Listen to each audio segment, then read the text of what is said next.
Hello everyone, ये atoms and molecules का second video है। इससे पहले वाले वीडियो में हम लोग कुछ इंट्रोडक्शंस और लॉ ऑफ केमिकल कम्बिनेशन के बारे में पढ़े थे। लॉ ऑफ केमिकल कम्बिनेशन में मैं 2 पॉइंट्स बताना भूल गई थी जो कि एनसीईआरटी बुक में दिया है। सो आई होप ये आपको 1 मार्क क्वेश्चन को सॉल्व करने में हेल्प करेगी। तो लॉ ऑफ केमिकल कम्बिनेशन में 2 लॉ के बारे में हम लोग पढ़े थे। पहला लॉ था लॉ ऑफ कंजर्वेशन ऑफ मास। इसमें ये पॉइंट था कि मैं ये बताना भूल गई थी, ये इस लॉ को एंटोनी एल लेवोसियर के द्वारा दिया गया था। और सेकेंड लॉ था लॉ ऑफ केमिकल कम्बिनेशन का law of definite proportion.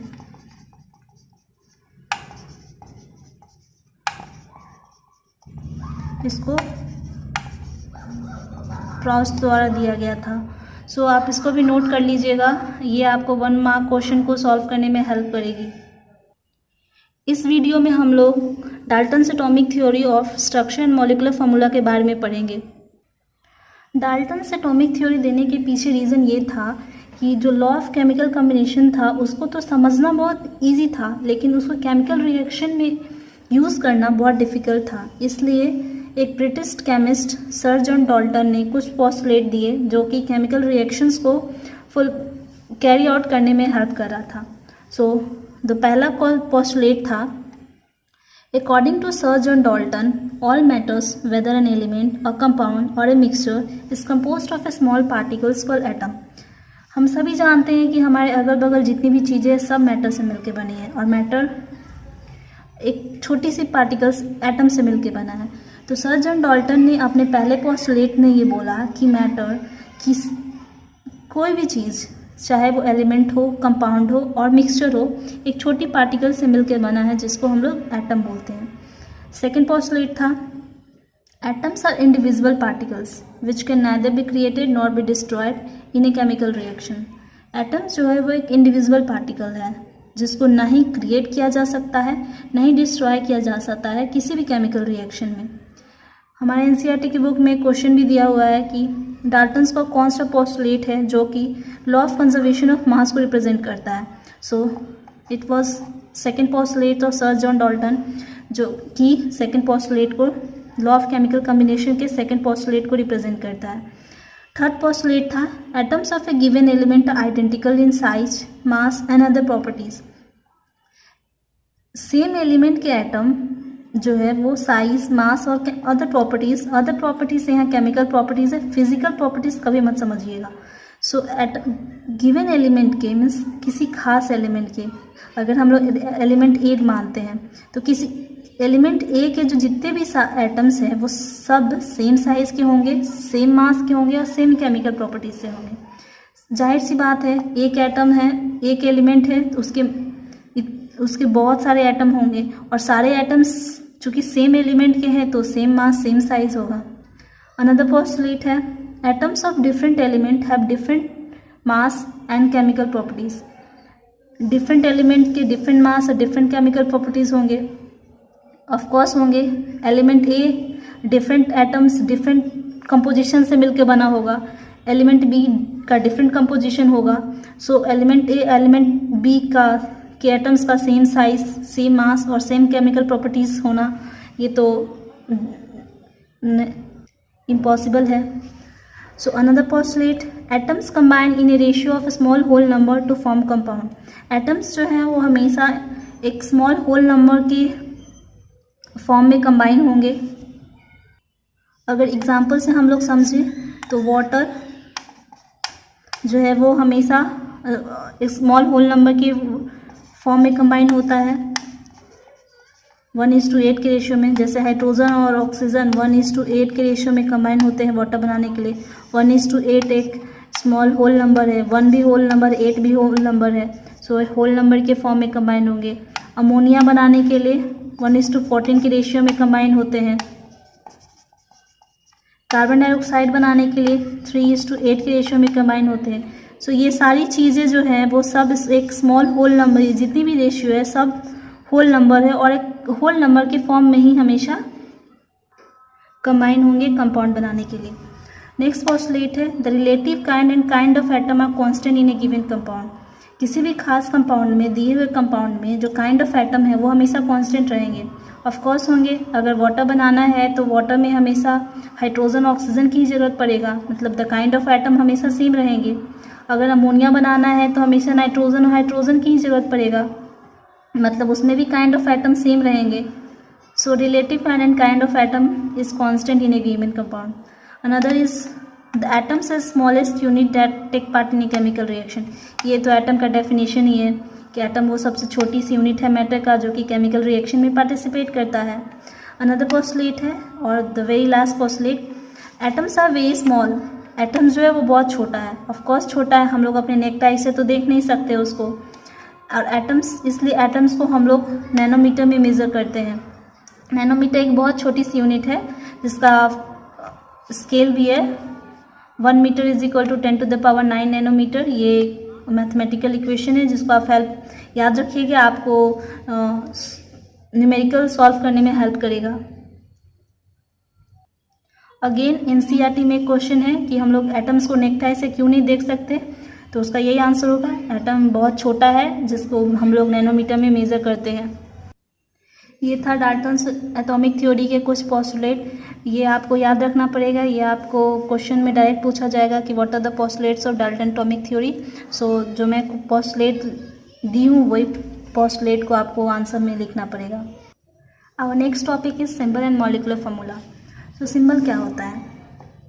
A symbol is the short form use to represent an element. Symbol एक शॉर्ट फॉर्म है, हम लोग किसी एलिमेंट को रिप्रेजेंट करने के लिए यूज़ करते हैं। जैसे कि हम लोग डेली लाइफ में भी देखते हैं, एक दूसरे का नाम बहुत बड़ा होता है तो हम लोग निकनेम से बुलाते हैं। तो symbol is just like a nickname of the element. The symbol of an element is usually the first letter of its English और लैटिन नेम इन कैपिटल। जो सिंबल है वो ज़्यादातर किसी भी एलिमेंट का इंग्लिश और लैटिन नेम का पहला लेटर होता है जो कि कैपिटल लोअर सब केस में लिखा जाता है। If the first letter of two elements are same, अगर दो एलिमेंट का पहला लेटर अगर सेम है तो सिंबल को हम लोग दो लेटर से रिप्रेजेंट करते हैं, जिसमें पहला लेटर अपर सब केस में होगा और दूसरा लेटर लोअर सब केस में होगा। एग्जाम्पल से अगर देखें तो हेलियम, हेलियम को हम लोग He से रिप्रेजेंट करते हैं क्योंकि एक पहला अपर सब केस में और दूसरा लेटर लोअर सब केस में। लेकिन हम सभी जानते हैं हर चीज़ का हर थ्योरी, हर एक प्रिंसिपल की कुछ ना कुछ खामियां होती है। सो इस डेफिनेशन का भी खामियां है कि समटाइम्स हम लोग इस चीज़ को फॉलो नहीं करते हैं। जैसे कि कोई नाम हो गया, जैसे क्लोरीन ले लीजिए, क्लोरीन में हम लोग को Cl से रिप्रेजेंट करते हैं, उसके फर्स्ट लेटर को हम लोग सेकेंड लेटर के साथ फॉलो नहीं करवाते। अनदर नेम है जिंक, जिंक को भी हम लोग Zn से रिप्रेजेंट करते हैं। कुछ ऐसे भी एलिमेंट्स हैं जिसके स्टार्टिंग लेटर से हम लोग सिंबल को डेनोट नहीं करते हैं, जैसे कि सोडियम। सोडियम को हम लोग Na से रिप्रेजेंट करते हैं क्योंकि सोडियम का जो लैटिन नेम होता है वो नाइट्रियम होता है और हम लोग सोडियम को उसके लैटिन नेम से डिनोट करते हैं। दूसरा नाम हो गया पोटेशियम, इसको हम लोग K से डिनोट करते हैं क्योंकि इसका लैटिन नेम कैरियम होता है। कॉपर, इसको हम लोग C से डिनोट करते हैं बट इसका लैटिन नेम भी क्यूप्रस होता है। ऑफ कोर्स आयरन, आयरन को हम लोग Fe से डिनोट करते हैं क्योंकि इसका लैटिन नेम फेरम होता है। सो ये कुछ सिंबल्स उस एलिमेंट के नाम थे उस सिंबल के साथ।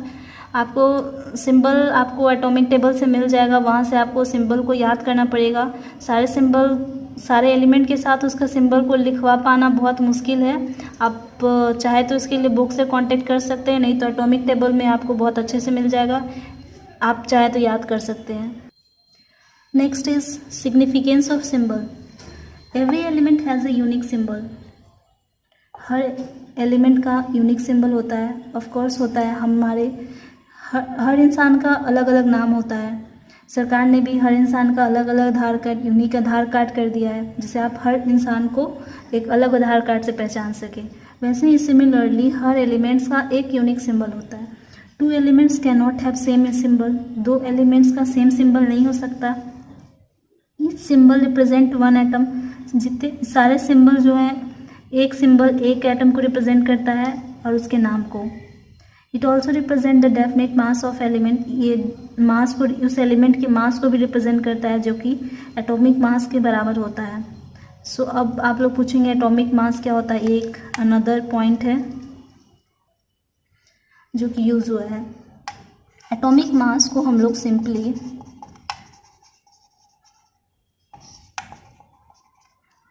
बोल सकते हैं कि मतलब 1961 से पहले हम लोग सभी को यूनिवर्सली एक्सेप्ट किया जाता था कि एटॉमिक मास जो होता है वो 1/12 पार्ट ऑफ कार्बन 12 एटम होता है। हम लोग सभी को यही बोलते थे कि जो एटॉमिक मास होता है वो 1/12 ऑफ कार्बन 12 एटम होता है, क्योंकि इस कार्बन 12 जो था वो कार्बन 12 एक आइसोटोप है। इसको ही चूज़ किया गया क्योंकि एक स्टैंडर्ड रेफरेंस था मेजरी एटॉमिक मास के लिए। But now we took 1/16 of the mass of naturally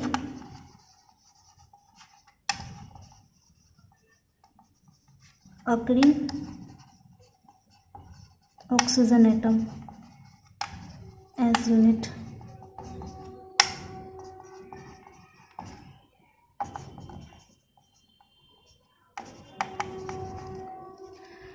सो अभी हम लोग 1/16 of the mass of naturally occurring oxygen atom को हम लोग एटॉमिक मास यूनिट रिप्रेजेंट करते हैं। इसका 2 रीज़न है क्योंकि हम लोग कार्बन 12 आइसोटोप को छोड़कर ऑक्सीजन एटम लिए, क्योंकि ऑक्सीजन जो है वो बहुत लार्ज नंबर में किसी भी एलिमेंट के साथ रिएक्ट कर जाता है, और इसका जो मास है वो जो हमेशा मासेस है वो हमेशा होल नंबर के रेशियो में आते हैं। इस वजह से ऑक्सीजन को हम लोग ज़्यादा एटॉमिक मास को डिफाइन करने के लिए ज़्यादा अप्रोप्रिएट समझते हैं as compare to carbon 12 isotope. ये एक ऑक्सीजन का एटॉमिक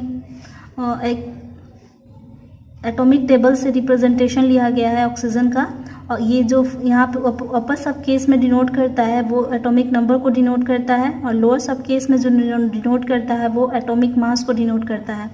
ऑक्सीजन का एटॉमिक मास 15.999 ये AMU में होता है, जिसको अप्रॉक्स में हम लोग 16 ग्राम लिखते हैं।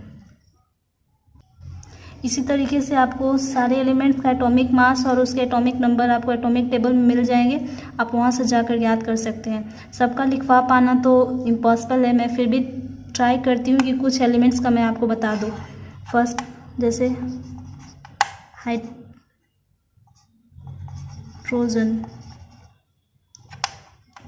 इसका एटॉमिक नंबर 1 होता है और एटॉमिक मास 1.0075 होता है, अप्रॉक्स में हम लोग 1 बोलते हैं। सेकेंड इज हेलियम,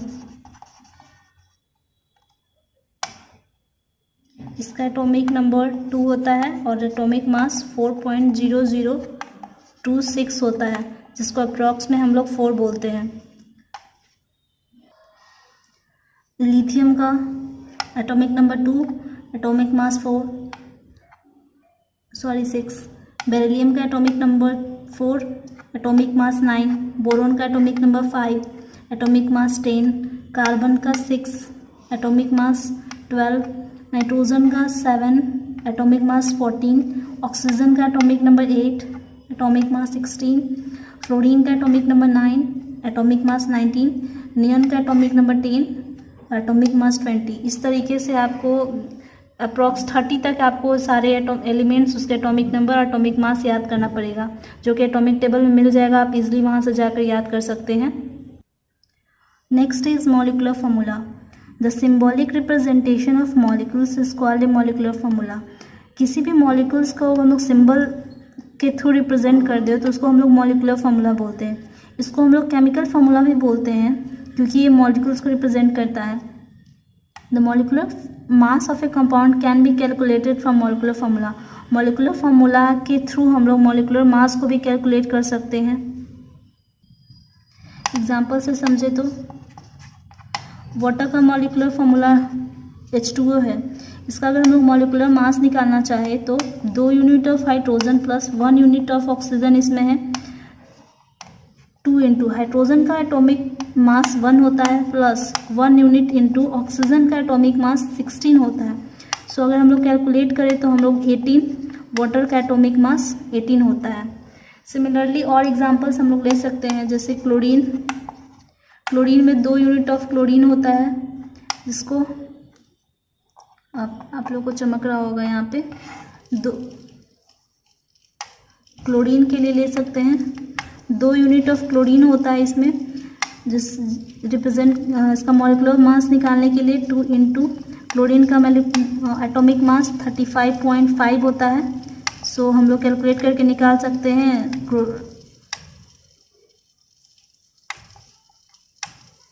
कि 70 क्लोरीन का एटॉमिक मॉलिकुलर मास होता है। इसी तरीके से आप चाहें तो किसी भी मॉलिकुलर कंपाउंड का आप मॉलिकुलर मास निकाल सकते हैं। जैसे अमोनिया मॉलिक्यूल्स हो गया NH3, इसमें 1 unit of nitrogen plus 3 unit of hydrogen है, तो 1 इंटू नाइट्रोजन का एटॉमिक मास 14 होता है प्लस 3 इंटू हाइड्रोजन का एटॉमिक मास 1 होता है। सो 17 is the molecular mass of ammonia. Another example ले तो sodium sulphate molecules. Sodium sulphate molecules को हम लोग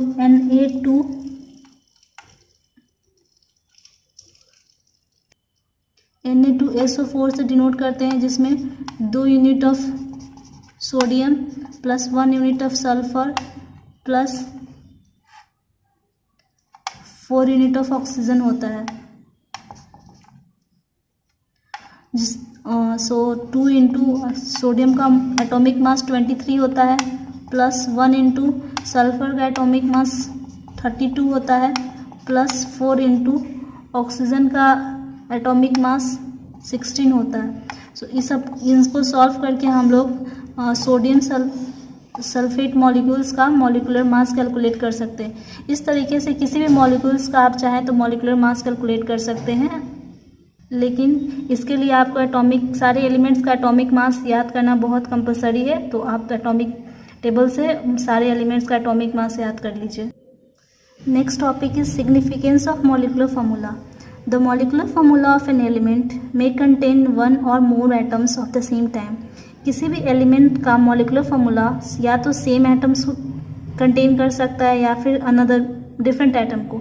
एग्जांपल्स में जैसे क्लोरीन का मॉलिकुलर का फार्मूला क्लोरीन के जैसा ही सेम एलिमेंट को अपने साथ कंटेन करता है और क्लोरीन मॉलिक्यूल बनाता है।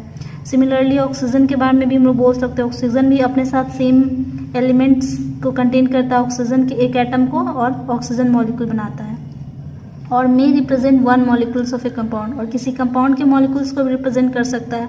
जैसे कि कार्बन को अपने साथ 4 लिया तो मीथेन बना लिया, वाटर को ऑक्सीजन के साथ कंबाइन किए तो हाइड्रोजन को ऑक्सीजन के साथ कंबाइन किए तो वाटर बना लिया। वैसे ही कार्बन को ऑक्सीजन के साथ कंबाइन किए तो कार्बन डाइऑक्साइड बना लिए, और सारे एक कंपाउंड को रिप्रेजेंट करते हैं। एक मॉलिकुलर फार्मूला का एक बहुत ही सिग्निफिकेंट एडवांटेज है कि ये हम लोग को ratio of mass to the atomic mass देता है। अगर एग्जांपल से समझे तो जैसे वाटर के 2 एलिमेंट यूज़ होते हैं, अगर उसके मास का रेशियो बाय मास अगर देखा जाए तो 1:8 हाइड्रोजन का 1 और ऑक्सीजन का 1:8 के रेशियो में ये दोनों आपस में कंबाइन होते हैं, और इसका एटॉमिक मास है 1/1 हाइड्रोजन का 1 और ऑक्सीजन का 16।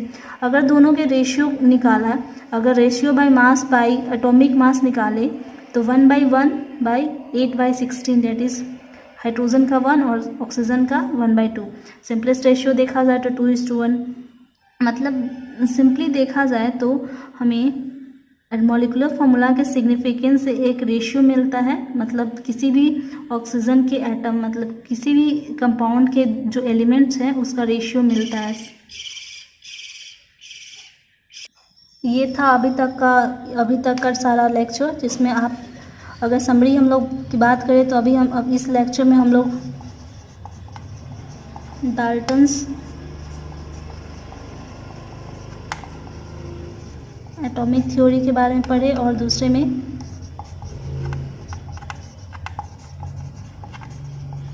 सिंबल और